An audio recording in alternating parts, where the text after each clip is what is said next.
Welcome back, everyone. So Mother's Day is coming up really soon, and I figured, why not paint something for my mom? I still have yet to figure out what I'm going to do for the wife, but then again, she gets a lot of paintings, and I build furniture for her, so I'm not really sure what to do for her. But for my mother, I got to come up with something that maybe she would like. So yeah, we're gonna get into it. Alright, so I'm just starting off with this like sky blue color. I already wetted down the canvas, so it's not really... Doing this it's really easy. It just... Wetting down the canvas helps spread the paint around a little bit more. You can get a better gradient color without having to fight so much with the paints. So I didn't even have to put any white on here. It was just the blue itself, and then it just kind of faded out. You get that dry brush effect at the bottom. And here are just really simple clouds. Just a little bit of a round brush and some white paint, and the blue paint was still wet, so all I had to do was kind of dab it in, or the white paint, just dab that in, and you had the different color, patches of like darker blues, and that faded up to a more sunlit white. So usually for my clouds, I might add a little bit of gray in there, but in this case, as I just said, I'm going to leave it like this because the clouds weren't the main focus. They're just kind of in the background. I probably should have put a little bit more of them towards like the center, because that one on the left-hand side kind of got, painted over later on. But in the end, the effect wasn't too bad.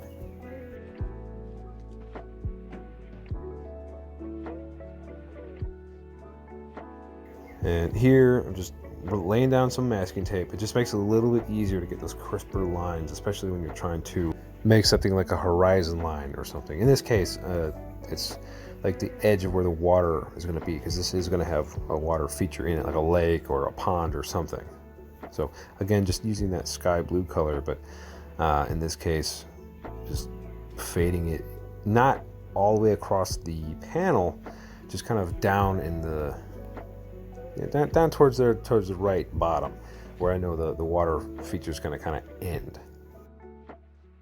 If you're worried about getting too much blue in like the center of the water, because usually like the center might be a little bit more lit up by reflections and light, you just take a little bit of a paper towel and just kind of wipe some of it off. And that's what I did there, and then obviously just painted a little bit more white in there to give it a little bit more of a shine.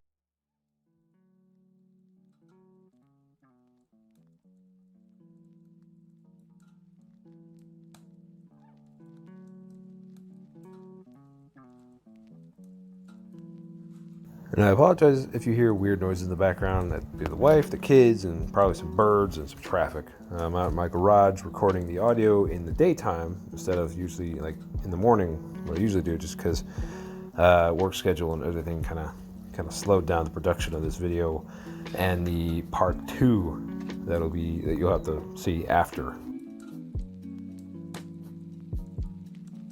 So what I'm doing here is just simply dabbing in some of this like green leaf color with my little 1-inch brush, or 1.3" brush, whatever it is.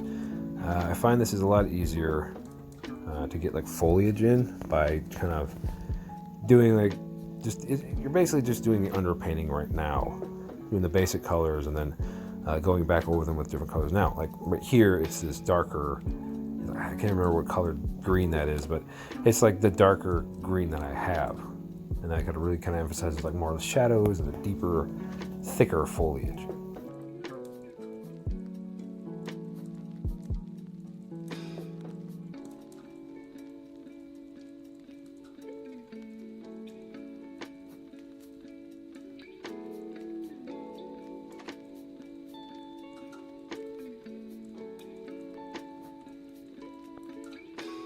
So here, I'm just about to start dabbing in the black-green mix I usually use for the underpainting for like grass.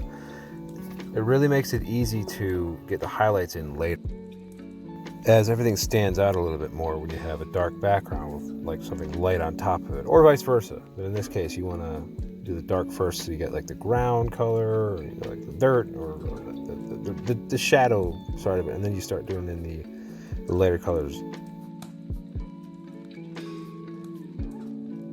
And here I was just trying to do a little experiment, using a palette knife to scrape away some of the paint to suggest where maybe some branches were going to be. It ends up getting painted over, but I do go back through later on and actually paint in tree branches in a way that makes it look like there's like layers of different types of foliage and trees over there. And this is just a really subtle effect with a mixture of brown and white paints. It gives a really good impression of like dirt or soil or like the edge of a river or pond or lake or something. I saw Kevin Hill do it once, and a lot of the stuff I get, or at least a lot of the techniques that I use, I kind of got from him, and obviously some other people like Basan and Wow Art and some of the other channels that I generally watch to help me learn how to actually paint better. But this is a really effective, simple way of putting in dirt that also has like highlight in it, because you have the white, but the white and the brown mix, so it ends up making kind of like a muddied, dark, brown, whitish, darker brown color.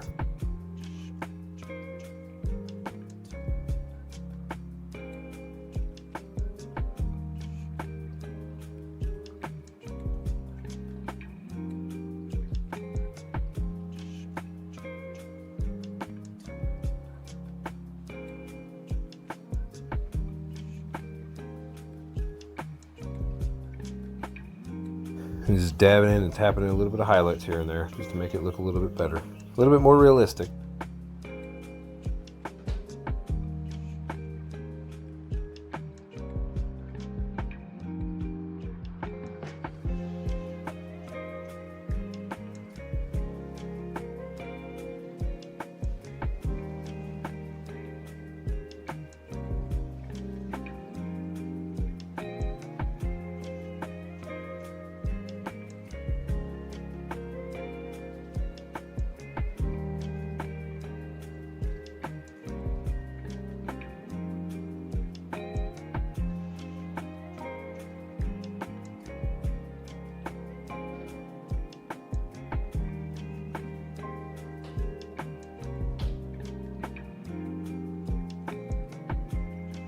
So making grass is really simple. You just have a lighter color and just start using like, what I'm using, I think it's a 2-inch brush here.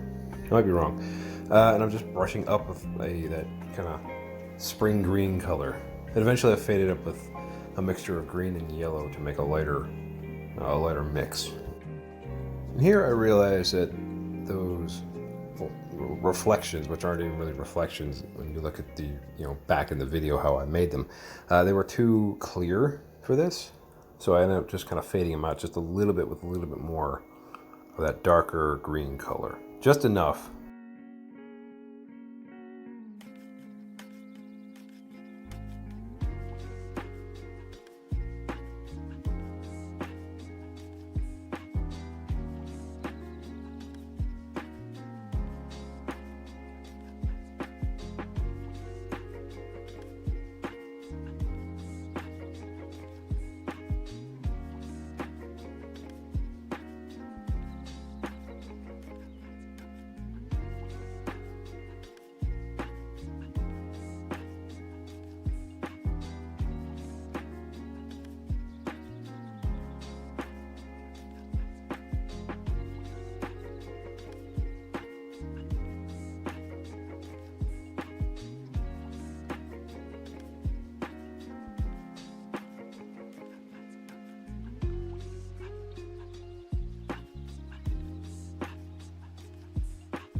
So basically just adding on more layers here and there and try to bring out as much detail as I can with as little effort as possible in terms of when actually painting, because the more time you spend trying to do one little detail, the more time you might miss doing the entire point of the painting. right? At least that's what I found. Like I spend way too much time on one little thing, and then it ends up bogging me down, and it takes way longer to get the painting done. I mean, it may end up in the end sometimes looking better, but it kind of takes just way too long focusing on one little thing when I'm trying to get the general feel and idea out there.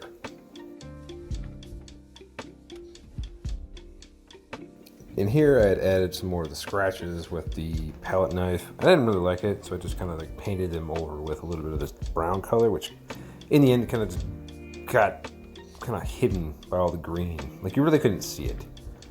You know, I mean, this whole patch of like woodland forest area gets painted over, you know, later on, and then you end up just you'll see. It looks a lot better in the end than it did here at this point in the process. Here, I just need to add a little bit more dark foliage to the base of the trees above the like this brown line, because it just looked too like the brown was just on top of the green, and it just doesn't look right? But that's not how it looks like in nature. You got like overhangs from plants and you know everything sticking out. So all I did was take a darker mix of the green and black, not the full dark mix that I did for the underpainting of the grass, but ended up just layering it in there here and there with some dabs with a kitty brush, and it gives the effect of there being shadow and depth, but without. You don't really want stark contrasting lines in here unless it's like this tree that I'm doing just stands out because it's kind of a scenery piece.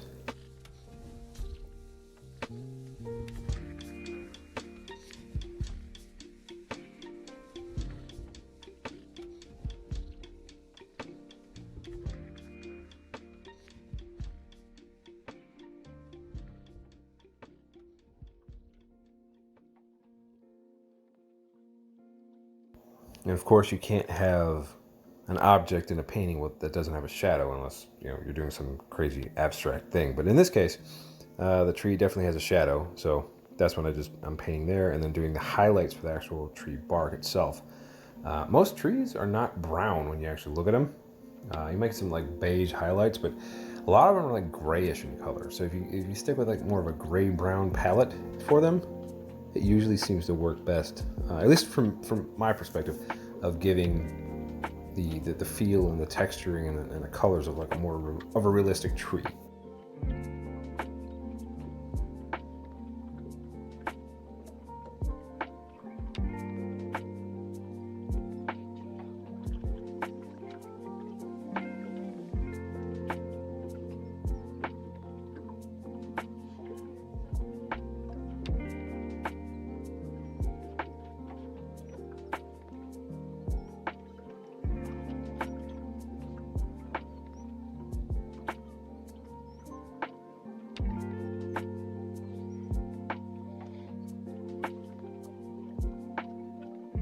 So this tree itself is meant to be like a pine tree, you know, not like with a big old triangle Christmas tree looking one. It's more like a little bit more natural.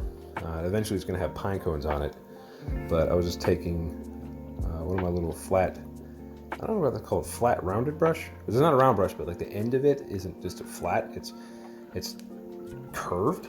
I don't know, but and just basically filling in all the where all the needles would be. I'm not really sure if the effect is what I really wanted, you know, to look like a pine tree, but I'm still learning, of course. So it's all a process.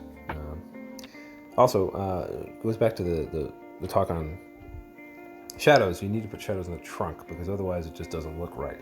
Like if you look at a tree during a like sunset or sunrise, well, more so sunrise or sunset, you're gonna find that it has a lot of like mottled light on it because shadows being cast. Oh, yes, here's what I was talking about earlier. I'm basically just taking my palette knife and painting in with this beige color, and more like it's so in the darker areas that you see in that little distant foliage, to give the idea that there's like branches and tree trunks sticking out.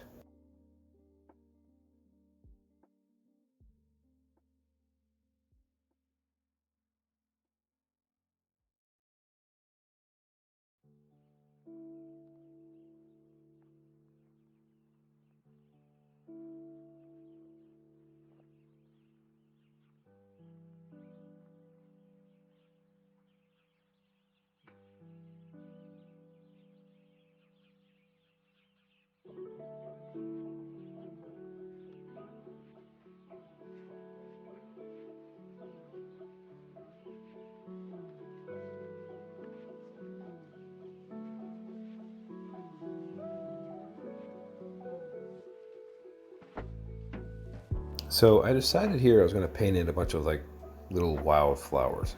I just took my little 1-inch brush and put a tiny bit of white paint on some of the bristles and just kind of like poked the canvas with it, and just at different levels of paint and different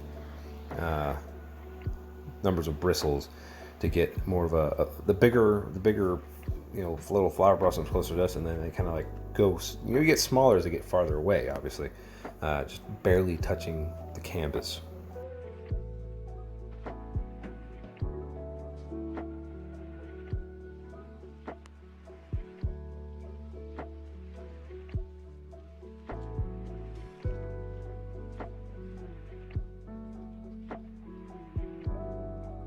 Okay, now we've come to my favorite part. This painting was always meant to have like a bridge in it, a bridge. So I'm basically just starting with this brown oxide color and just putting in my guidelines. Like, this is the first pole on the left hand side, the second pole on the right, or the first pole on the right will be right after it here, and these set up where the bridge was going to be. It's just like a little walking bridge, right? It goes from where we're standing in the painting way out across this water to go somewhere off canvas, right? Now, you might look at this thing like, okay, how am I going to fill this in? And am I not going to paint over that second pole? I'm like, yes, but because I painted it first, I knew where my reference spot was, because at the bottom, off of the actual bridge piece in the grass, you can see the bottom of the pole. So it gave me my reference point.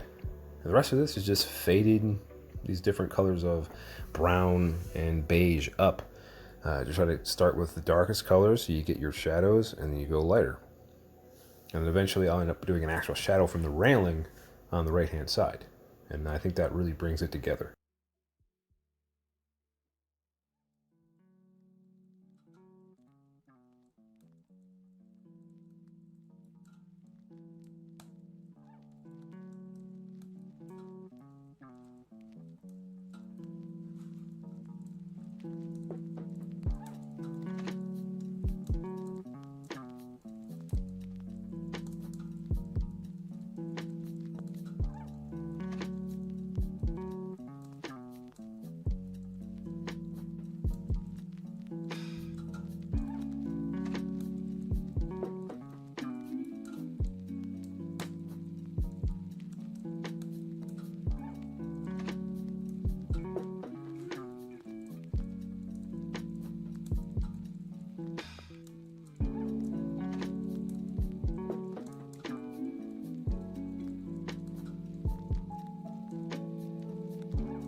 Well, I hate to cut it short here, but I'm running out of space. This video is already at 21 minutes long, so I have to cut it here. Stay tuned for part 2, where I'll finish up the painting. Yeah, I appreciate you all for watching. Please leave a like, subscribe, comment, all that. It helps me out, helps keep the wife, and in this case, my mom happy whenever she gets this, which I'm going to send the next day. So anyway, thank you all for watching. Bye.